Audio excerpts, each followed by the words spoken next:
Hallo, ich heiße Stefanie und ich wohne in der Nähe von München. Ich trage 2 Cochlea-Implantate, das eine seit 2012 und das zweite seit 2018.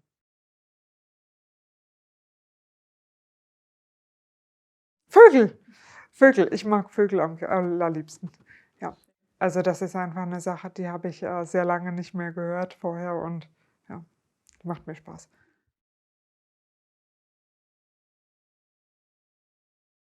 Schleppend. Ich habe, wirklich sehr lange gebraucht, mich dafür zu entscheiden.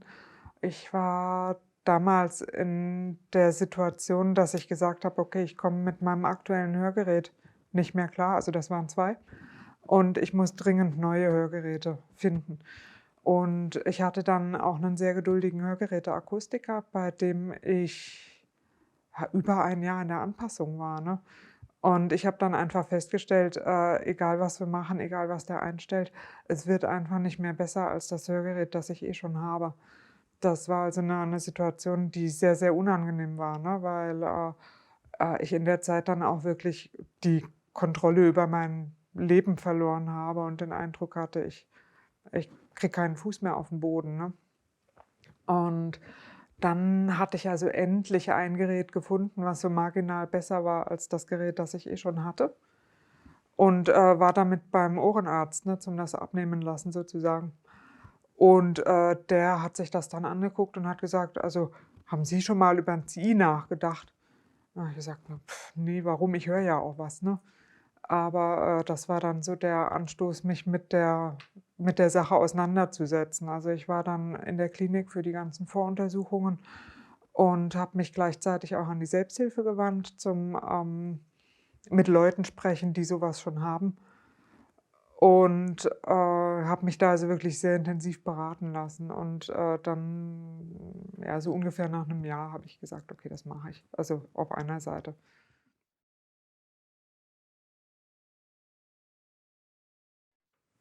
Ganz normal.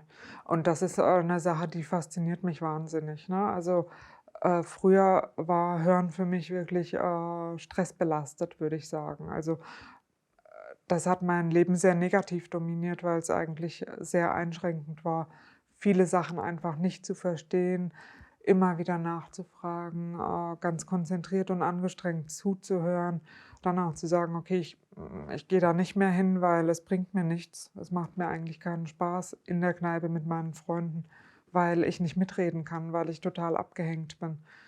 Und jetzt mit CI ist das so, ich ziehe das morgens an und dann gehe ich in meinen Tag und dann denke ich eigentlich den ganzen Tag nicht mehr übers Hören nach und dann ziehe ich sie abends wieder aus. Und das ist also diese Normalität und diese, Selbstverständlichkeit, dass das so gut und so selbstverständlich und so zuverlässig funktioniert für mich, das ist ein sagenhaftes Geschenk, da bin ich so dankbar für.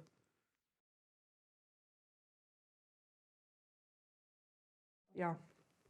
Und, es war für mich super wichtig, mit, Leuten zu sprechen, die bereits CIs hatten, ähm, weil ich kannte ja niemanden, der das Problem auch hatte oder ich war, bevor ich gehört habe, dass ich vielleicht Kandidat bin, auch nie in der hörgeschädigten Selbsthilfe unterwegs, ne? Und das war also eine Sache, die hat mir wahnsinnig viel gebracht, einfach, zu lernen, okay, es gibt Leute, die haben dieselben Probleme. Die wissen genau, wovon ich rede, wenn ich sage: „Mensch, jetzt habe ich das nicht verstanden, ich habe es missverstanden, ich bin total unsicher in meinem Alltag."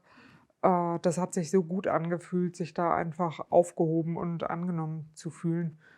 Und also, mir war das auch sehr wichtig, einfach zu sehen, okay, da gibt's Leute, die haben halt diese CIs, die haben 2 davon und, die verstehen in der Kneipe viel mehr als ich mit Hörgerät. Also, aus meiner Perspektive waren die tatsächlich normal hörend und das waren sie natürlich nicht, ne? Aber, ich habe gedacht: „Mensch", ich konnte das nicht fassen, dass die so gut hören konnten. Ja. Und, ich muss auch sagen, das war so, ähm einfach noch mal auf eine ganz andere Art überzeugend als, Gespräche mit Ärzten und so, ne? Also, den Ärzten habe ich schon auch geglaubt, dass das gut kommt, aber ich glaube, dieses persönliche Erleben von Leuten mit Implantaten, das war in meinem Entscheidungsfindungsprozess wirklich kritisch. Ja.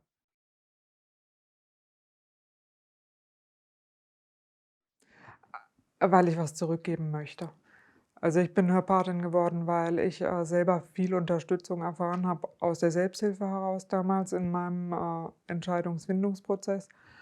Und es ist mir trotzdem unwahrscheinlich schwer gefallen, weil ich so viele Ängste hatte. Und eigentlich möchte ich sehr gerne Ansprechpartnerin sein für Leute, die in derselben Situation sind und vielleicht dieselben Ängste haben, äh, um die zu unterstützen und hoffentlich ihnen so die Entscheidung ein bisschen leichter zu machen. Ja.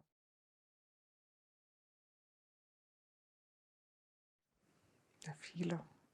Also wirklich unwahrscheinlich viele und, was mich halt fasziniert hat, ne, ich meine, man übt ja wirklich lange und hat wirklich viel Training und so, ne?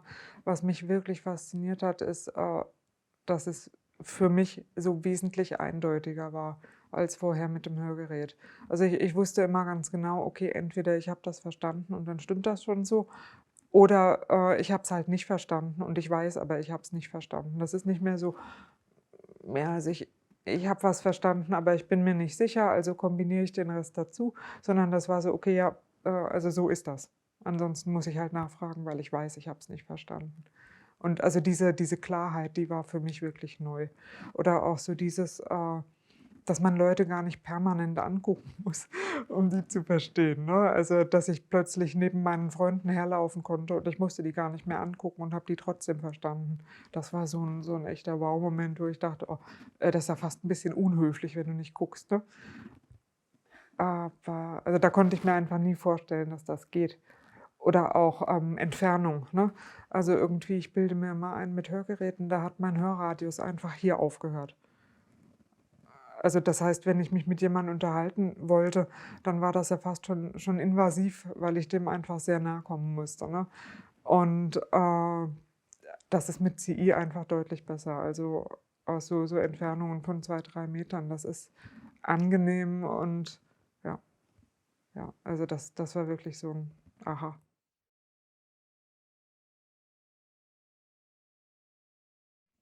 Hm,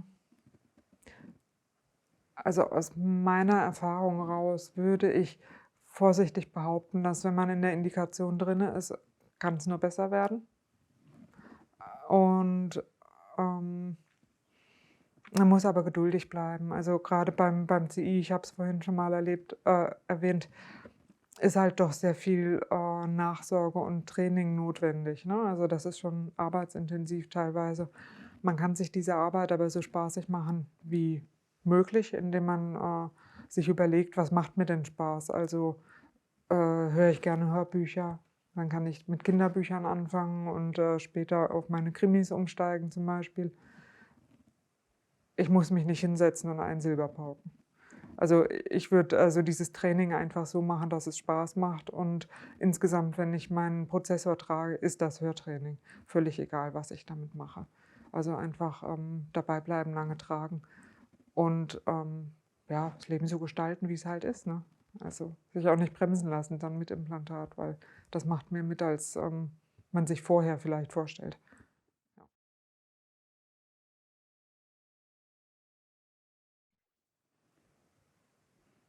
Ja, ich freue mich einfach jeden Tag. Also, wenn ich die anziehe und das funktioniert einfach.